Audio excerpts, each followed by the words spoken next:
The Big Small Business Show is proudly brought to you by SAICA. Choose a difference maker, choose a chartered accountant. The Big Small Business Show, proudly sponsored by MTN Business.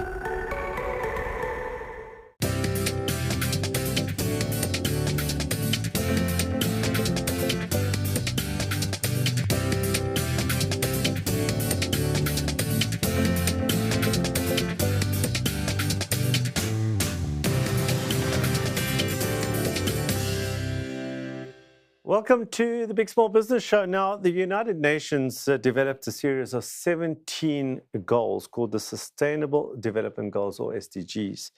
And in studio today, we have what seems to be a regular guest right now is Nomsa Nkomo. She's the Project Director of Sustainability and Integrated Reporting / Thinking. I love that, / Thinking, from SAICA. So welcome back to the Big Small Business Show. Thank you for having me again. So let's talk about what SDGs are. I hear about them on TV quite a bit. I know they're about making the world a better place. But just give me a context, and then I'm going to try and relate that back to us as entrepreneurs. So basically, SDGs were developed in mind to try and really have a better world, as you say. So it's a global community in terms of driving action on how we can alleviate poverty together and also be able to alleviate inequality. So in doing that, it's basically meant to not only support the developing world to be at par with the developed world, but to also help the developed world in correcting their own issues that they've had in the past. Okay, so coming back to the second part, so how does that affect us as entrepreneurs? And more importantly, because I always look for the opportunity, how can we leverage the SDGs to enable us to build bigger and more sustainable businesses? I think how they impact the SMEs is that there's a saying that you are next to the environment in which you operate. So SMEs, in sense, they do shape the communities in which they operate quite a lot. So if you look at one of the SDGs, for example, that is around poverty alleviation and reducing inequality, by SMEs operating within those communities, they're already aligned to those goals. So what they do is to provide chances of employment, opportunities of employment to the people within those communities. But at the same time, there are many other ways in which they can leverage and be able to do better within the businesses. And one of those ways is to first embrace sustainability, be able to develop your strategy and integrate it into your core business strategy as sustainability, so that you are able to reap the fruits of the Sustainable Development Goals. And now there are 17, as you mentioned in the beginning.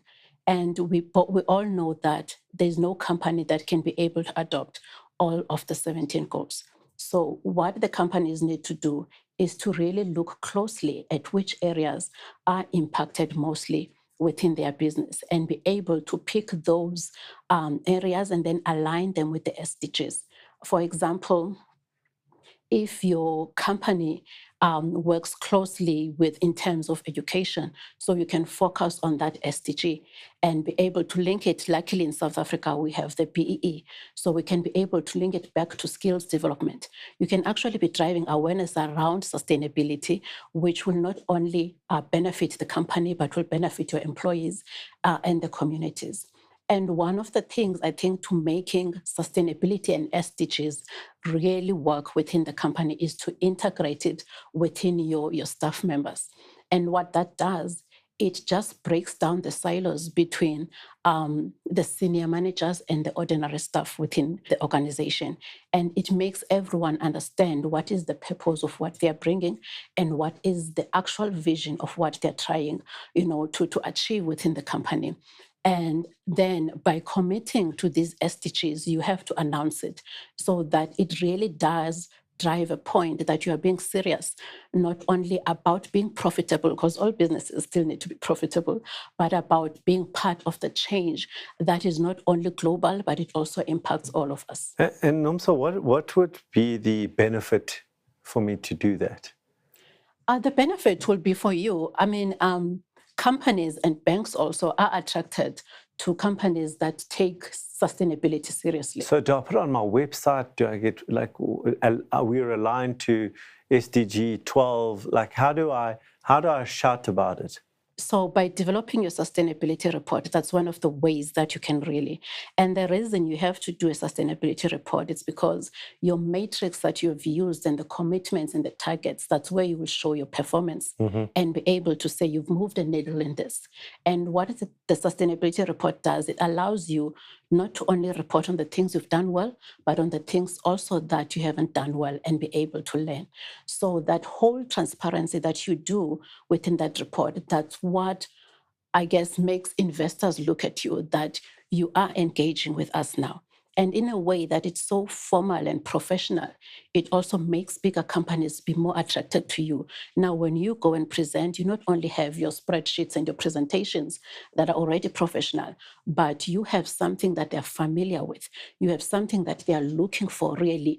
Already they see you as you are forward thinking in what you want to do, and you are really serious about growing your business. You do not want only to end at what you are doing currently. When we had you on the show a couple of weeks ago, we spoke about ESG.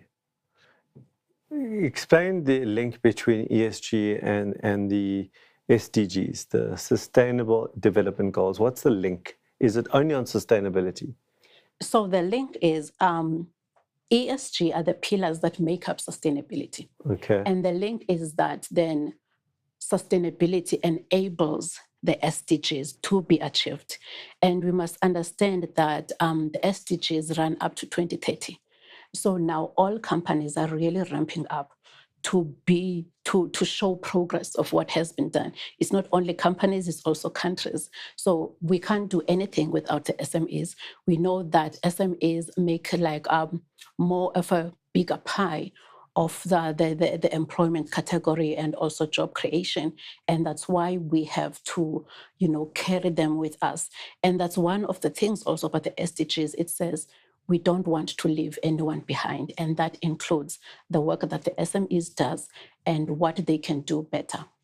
So on this reporting, I'm going to give you an example. We've got 2 minutes left. I'm a 3-person operation. I'm a small business. And now come and watch the Big Small Business Show, and there's Nomsa, and she's telling me I have to write a sustainability report. I've got no time for that. I'm going to have to employ someone that's going to cost me money. Exactly. So how do I do this in a pragmatic way that I can at least start? Because I buy into the fact that when you start moving and you become more attractive to the big businesses. I buy that. But I'm trying to get a very practical way to do it for a small business with minimal resources. So I guess with minimal resources, really, you can just start by being energy efficient, which is literally by just switching your light bulbs into more LED ones. Yeah. And what that you can do is to start then by recording your data and comparing to what you were paying before to the actual cost now that you will have. And I think there you will start seeing the impact. Okay. And also just in terms of you're thinking of buying, like a new laptop or a computer, look at ones that are more energy efficient so that you can see the difference from then.